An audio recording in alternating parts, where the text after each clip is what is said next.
welcome to the latest in the series of live webinars hosted by findcourses.co.uk, part of the Keystone Education Group. Today, I'm really proud to welcome Martin Miller, the lead trainer and managing director at Miller Financial Training. We've worked with Miller now for over 8 years and are really proud to consider him part of the findcourses family, where we introduce Martin and his team to our members, the businesses that we work with who are keen to engage with training partners. So I'm going to hand over to Martin now, and we're going to be talking about tailored practical evolving. Martin, over to you and welcome. Looking forward to hearing what you've got to share with us today. Thanks, Alex, and morning, everyone. I think if we still had the previous slide on, we might be a bit of a steward's inquiry about how recent our profile pictures are there. Alex, I think we might need to refresh them. Absolutely. Next slide, please, Evie. Welcome, everyone. This is a subject that is really quite close to my heart. But just by way of a little intro about me, and do feel free as we're talking this morning to drop any questions in the chat or in the Q&A section, and we'll pick them up at the end. I suppose the first thing that I want to declare, a bit of confession time, is I'm not a trainer or an L&D professional by background. I'm actually a chartered management accountant. So I come at this very much, I see myself as a subject matter expert rather than necessarily an L&D professional. And I think that gives me a slightly different perspective on what I believe is important and how I believe we should do things as an industry and a profession. But that doesn't mean that it's kind of totally separate. So over the last 10 years or so, I've trained thousands and thousands of delegates, both as an associate of other training providers, bigger training providers, but also through Miller Financial, which is my own business. In doing that, hard to call it a USP, but what I would see as the core of what I deliver is a huge focus on the real world, on lived experience. And over time, I've become an advocate, huge advocate of blended or tailored learning solutions. And that's really the focus of what I'm going to talk about today. So next slide, please. If I think back to 10 years or so ago, when I first started running training sessions, predominantly in those days, I was doing it as an associate of bigger training providers. And I'm sure most people here will resonate with the idea of the happy sheet, the fact that we used to tick a register, who'd signed up, who'd attended. And the focus in those days was very much on completion, on attending and completing something that was time boxed. It happened on any given day, and my background is financial, so I'm my real experience is in financial training courses, but typically with people that are not financial themselves, and it was very much a tick box exercise. People turn up, get the stamp, go away, possibly with a certificate. And that was the end. That was success. That was what we determined as what good looks like. And I guess in many ways, the trigger for today's webinar is that I still see some of those providers that I worked with 10 years ago delivering the same material in the same way, with the same exercises, with the same PowerPoint. And it hasn't changed, and it hasn't moved, and it hasn't evolved, and it doesn't reflect what I believe learners need, what learners want in today's world. Whereas I think about some of the requests that I've had from clients over the last few years, and it is increasingly request for specific tailored solutions that meet their challenges. So I'd be interested in whether that resonates with other providers, with learners, what people's experience is. Next slide, please. And I guess just by way of context, a bit of a timeline. the last 10 years has seen huge change, both as an industry, but also in terms of the world and the background in which we all live and operate. So I thought it might be useful to just kind of canter through what's happened over that period of time. So 2016, on the left-hand end of the slide, the focus and my delivery and what I was being asked to do was very much classroom-based, 1-day, 2-day workshops. People would travel, they would arrive at the venue, tick the happy sheet, sign in, be delivered, completion, that was the end. And I think in those days, the market was a real mixture of both private companies requesting courses, but a lot of what I would describe as public workshops. So one-to-many, where individuals book, travel, come along, and they all benefit from that experience. By 2018, and it's hard to think of yourself as an early adopter, but I think I was a relatively early adopter of virtual classroom training, where I learned, you know, we're using Zoom here, there's Microsoft Teams, there's Adobe, there's WebEx, there's all sorts of different platforms that we can use. But fundamentally, that idea that we took the face-to-face world and we plunked it on a computer, delivered through a virtual classroom. And you know, that broke down geographic barriers, it broke down some of the restrictions that might have made it hard for people to access things. And I was really keen to add that skill set to my own kind of portfolio, if you like, and I saw it as a potential market. But my observation, and this coincided in 2019 with meeting an e-learning company called Candle Digital, my observation was that a lot of that training was really lazy. It was the same stuff that was delivered in the classroom, just transferred into a virtual environment. And you know, you might use breakout rooms, but you'd do the same exercises. You'd have the same PowerPoint as the basis of the training, and all you were doing was kind of bastardizing what was delivered face to face into what was being delivered online. And Yeah. I certainly firmly believed that that wasn't fit for purpose. It's interesting, and just to jump in quickly, I do think I think we've, you know, obviously we've worked together for a long time, Martin, but you're definitely ahead of the curve there in terms of awesome, almost being prescient there with regards to that 2020 date. We'd spoken before about the difficulty that we had as a support mechanism for our training partners, about moving into that digital space, and being aware of how important digitalism in general was. So it is very interesting to see that you are already adopting that process. I know, you know, obviously when COVID hit, a lot of our partners were scrambling to try to produce, exactly as you said, the same modules, the same content, but in a Zoom environment, which, as we all know, can't work for an 8-hour session, and especially not when people's minds drift. So I guess I'd be interested to hear, you know, what was one of the reasons for you to move into that space at that date? Obviously, you know, ahead of the curve in terms of a lot of other more traditional ways of marketing. Yeah, and I think it's a great question, and I think it comes back to the fact that I didn't come into the industry or the sector with any baggage. Mm. What I came in with was a desire to deliver the best possible training that I could deliver for clients. And so I saw it as just another route to market to learn and develop the skill. And as you say, you know, I felt very grateful come 2020 that I had the confidence that I knew I could deliver in a virtual way. But what I'd also done and kicked this off in 2019 was development of a self-study tool. And a lot of that was driven from the desire to capture my real world experience and make it an engaging online learning tool. And the theory, and this is quite kind of telling in terms of some of the stuff I'm going to come on to talk about, the theory was that that would be something that people could pick up and put down whenever they wanted. I used to talk about the idea that someone might be traveling on a train to go to a meeting, and they might want to refresh their knowledge of a particular thing, and they'd be able to dive into that learning tool and almost brief themselves on the way to an event.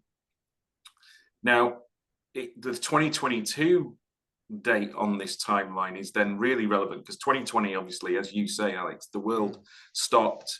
It was a lifeline doing virtual online, but I still had this nagging thing on my shoulder that what was being delivered wasn't quite fit for purpose. So I had the self-study tool and I had virtual online. Well, 2022 put those two things together, and I had a client that was willing to really work with me and trust me to deliver blended, or what you might call hybrid learning, that was a combination of the self-study, but also with the group facilitated element.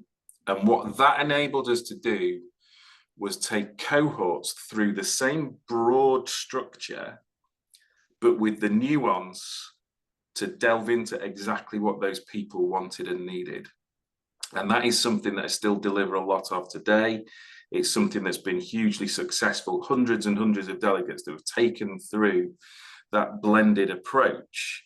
Now, when we built the self-study tool, that wasn't the original intent. So I think, you know, the learning, or the thing that I'd call out here, is always be willing to change and adapt to what you're doing, and never be so set in your ways that you can't think of another way to use the tool that you've created or the material that you've created to actually meet the demand of learners.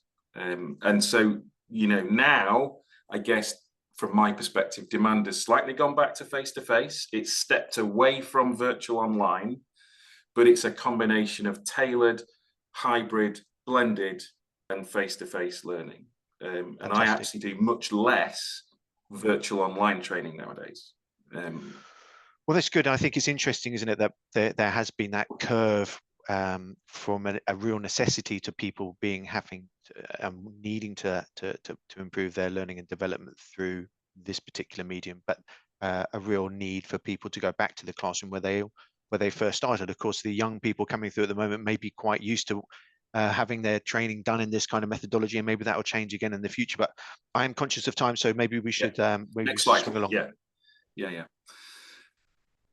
And I guess this is where a bit of data to support what I'm talking about. So this is a report produced by software company Access Planet, who provide training management software.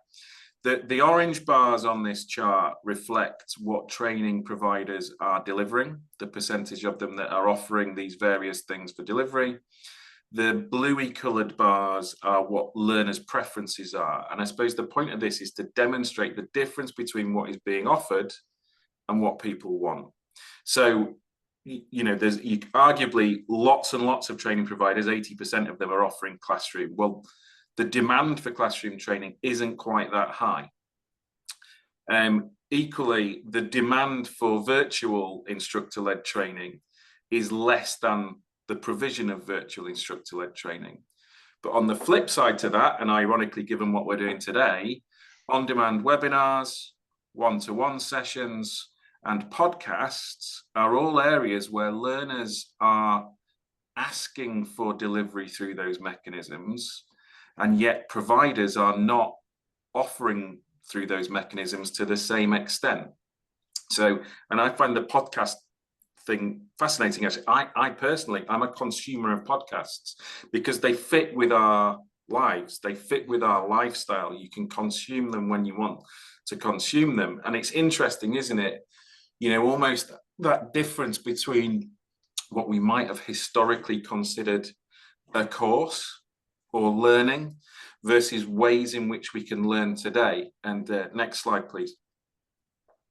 And I think the modern learner, you know, I was talking to Alex earlier, and I was reflecting on the fact that in our household, you only have to think about the way we live our lives. I live with my wife and a 6-year-old child. We all have our own Netflix profile. We all choose to consume what we choose to consume, how we do it. We are much more busy, time poor, but also tech savvy. I mean, the intuitive nature of children with digital devices is quite staggering. But we're also distracted. We're impatient. The amount of time that we're willing to devote and give to learning is different to what it used to be. So actually, arguably, what people are looking for now, what the modern learner is looking for, is something that's social and collaborative, but can be consumed on their own terms. And I think, so you then think back to these off-the-shelf PowerPoints that were produced 20 years ago that haven't really been updated, and exercises, and that formulaic approach to training doesn't fit with what the modern learner wants and needs. And I guess, you know, you guys at findcourses may well observe that in terms of the Yeah, we traffic. do. We very much do, and it's an interesting way of trying to sort of match that kind of square hole into a round peg, square peg into a round hole. That personalization that you were talking about with certain modern technologies doesn't apply to a lot of the training that's out there these days. And you're absolutely right. I think a lot of for modern learning people are very keen to take that more modular approach and taking the pieces that are relevant for them in their careers and in their lives, and how can they apply it from a learning and development perspective. And next slide. And I think, you know, I was really conscious that this webinar isn't designed to be an AI webinar. You know, there's lots of chat about AI. I think where AI is relevant in the context of this webinar is that it's coming. It's inevitable. I don't think we've actually quite found the way that it will be best used to best effect and utilize it. And arguably, we can't even conceive of what it'll be in 5 or 10 years. And Alex, I know you've got views on this as well. Absolutely. But what Yeah. I do think is, if you don't get on board with that change, you're going to fall behind and you're going to become irrelevant very, very quickly, because what the technology will do is it will enable those early adopters and those people that recognize where it's heading and its capability. It will move them forward at a rate that you can't catch up.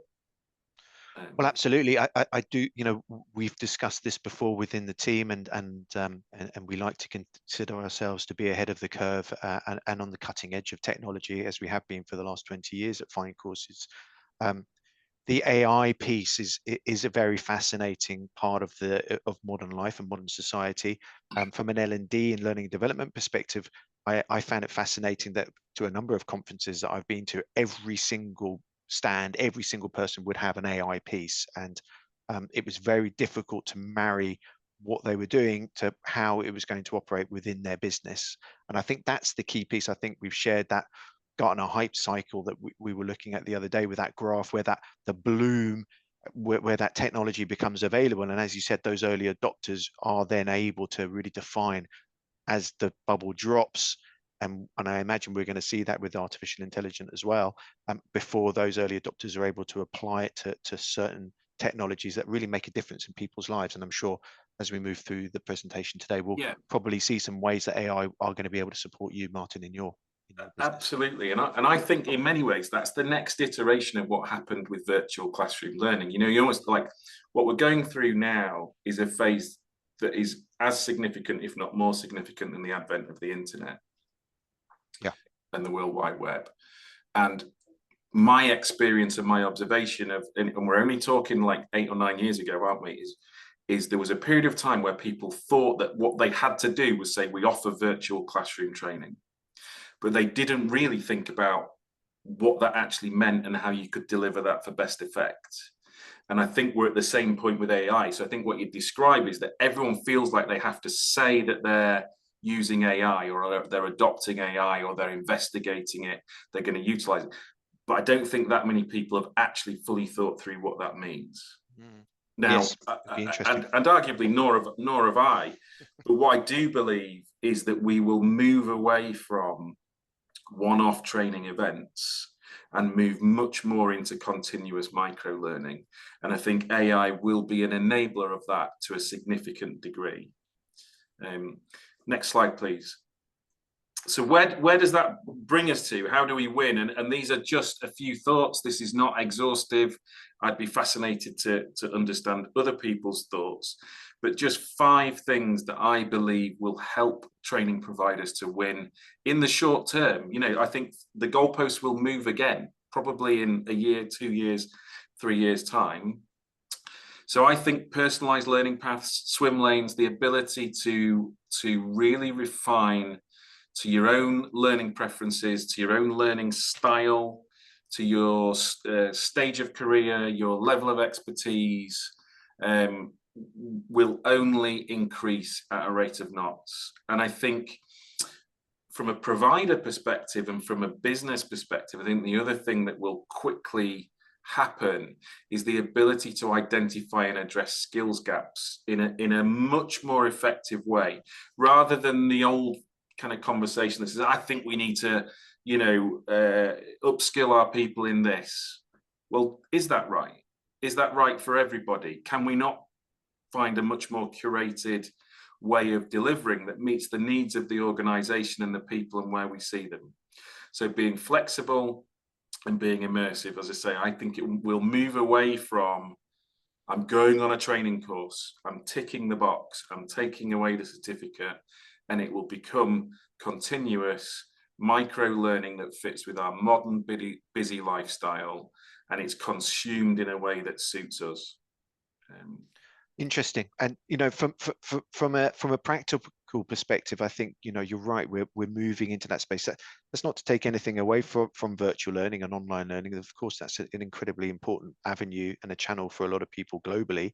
I think that concept of virtual learning, when it first came around the bend, became incredibly attractive, especially off the back and during COVID and off the back of COVID, because it did effectively remove the walls to the classroom, right? It gave you an opportunity to scale up your classroom side significantly, but there is always going to be a cohort, especially when we're talking about certain slightly more professional courses maybe, or where there does require a tutor to be at the front of the classroom. It was interesting, that graph you showed earlier with the orange and blue, that the one with the smallest gap in terms of difference between a learner's requirements and their needs and their expectations was the classroom one.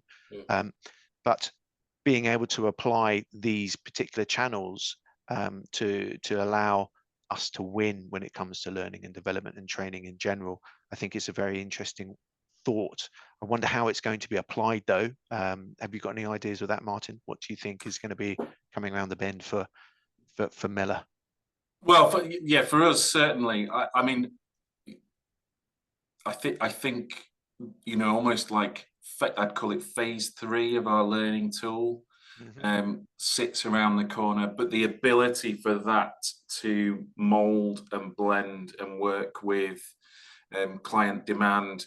And certainly, I don't remember the last, what I describe as off-the-shelf course that I delivered. Every single session that I've delivered throughout this calendar year, probably last calendar year as well, was specific and it was tailored. But I think what we'll be able to do is, the energy and the effort will move away from the content creation, and it will much more focus on the outcome and ensuring impact. Because ultimately, I think that's where, the courses that were popular 20 years ago, arguably they lacked impact, they lacked the follow-up, they lacked the so what. And I think the world now, it wants the so what. It wants the impact, and it wants to see the benefit, because there are so many other competing priorities for our time and our energy. And our money, let's be honest, as well. And if you can't demonstrate that, then what have you got? Yeah, very much so. I do think that it's a very interesting comparison with what we're talking about, and one of the ways I describe it is this kind of race to the bottom in terms of the value. I'm sure everyone on the webinar today will understand what I'm talking about. Being able to go online and find courses for under £50, and how much value can we really apply to that, and has that got any value really for us in our day-to-day lives? I certainly think it can apply from a language perspective, and it will help you to learn languages, maybe pick up languages. But as we all know, being immersed within an environment where you're speaking that language all the time is the best way to learn. Definitely. And I think, almost my crusade, if you like, would be to raise awareness amongst bigger corporate entities that just throwing budget at the problem isn't going to deliver what you want and need. I think it's too easy to seek the comfort blanket of a large training provider and presuming and assuming that is going to tick the box, when actually there's a hell of a lot of good stuff out there, but it's about knowing what to ask for and what to look for. And certainly, you know, the space that I've found myself operating in is almost a middle band where there's a bit more focus and attention on what you're going to be delivering rather than who it is that's delivering it. So rather than the stamp that you get, it's what's the nature of what you're doing. Well, it's also, I think it's fair to say, Martin, about developing relationships, something that we know you're very good at Mellow Financial. Our job, of course, is to introduce you to those people and for you to then really pick up the ball and run with it and to develop those relationships and turn them into lifelong relationships. And something I feel that this particular presentation today is going to hopefully shine a little bit more of a light on for our partners who work with us at findcourses.co.uk, and how we're able to then be able to move quickly into a space that allows you to be much more personalized in terms of the learning paths, option one there, that you're developing. Yeah, thanks, Alex. Next slide. And I think just to wrap up, hopefully anyone that's joined the webinar or is catching up on demand will recognize this is something that I am passionate about. I think that's an overused term in many ways in business speak. I am passionate about it. I'd love to further the conversation with people. So reach out to me. I certainly am not precious. You know, I feel there's a big enough market out there for lots of us to be successful. Definitely. So I'd really welcome connection. And then ultimately, also, if people have questions now, I'm more than happy to try and take any questions that we have. Yep. So if you do have any feedback or questions that you'd like to share with me and Martin, please pop it into the chat. Be happy to pick them up and share them with you. Alternatively, of course, if something comes to you later on, and we will of course be sharing this through various channels later on, feel free to get in touch with myself or Martin or the wider team, and we can pick them up. We have a question that has come through. How do you see the difference between knowledge-based versus skill-based training? Meaning there are courses that teach technical knowledge where you have correct answers, and training where you look more at strategy planning, where you not only learn from the teacher, but also from the interaction with the rest of the participants. What are your I think thoughts it's there, a great Martin? question, and I think the whole point, and you know, in many ways, if you were to try and summarize what this webinar has tried to focus on, is there shouldn't be a one-size-fits-all solution. So I think there will be absolutely circumstances where there is that knowledge base where there is a right answer or a wrong answer, you know, engineering or something, fault finding, whatever it is, or even like formal accountancy training or legal training or anything like that. There may well just be a right answer. But what I also believe is that there isn't necessarily a one size fits all way to demonstrate or to help people learn what that answer should be. And on the flip side to that, when it comes to skills, I think that social environment is hugely important. We all learn differently. Actually, it took me until I was studying to be an accountant, having gone through school, you know, exams at school, university. It took me until I was learning to be an accountant when I actually realized how I best learn. And that was purely because I was being helped to do that by an organization that had skin in the game in terms of whether I passed or failed that exam. So I think there is a difference. There will be a difference. We shouldn't be looking for ubiquity in our solutions. We should be looking for what has the biggest impact and the most effect for the learners that we're talking about. Yeah, I agree. It's interesting. The question itself is a little bit of a difficult one to answer from my perspective. You know, the thought of, you know, a pilot who is not being trained to be a pilot would worry me somewhat if I was getting into an aeroplane. So, you know, certainly if you've got roles that require skill-based technical knowledge in order to be able to fulfill a function, then I think that has to sit in a certain sphere where it is protected and looked after. And the same, obviously, Martin, from a financial perspective, applies when we're talking about financial services and how they interact within the world itself, and making sure that we apply good practice to that. But there's also the knowledge-based kind of concept where we are always learning about how to tackle problems in different ways, and especially when technology, as we discussed earlier today with artificial intelligence, how that's going to apply. The best way for us to solve a problem is going to be through interaction with the rest of the participants, and that frequently, I think, will come within a classroom environment when you've got time to actually interact with people, possibly over a few days. So rather different concepts from that, but a very interesting question, is something that probably requires a bit more thought. We've got another question from Mark Cubban. What do you think you, Martin, I'm guessing, might lack, if anything, compared with a professional learning and development coach? Oh gosh, like Mark myself, 360 feedback right here.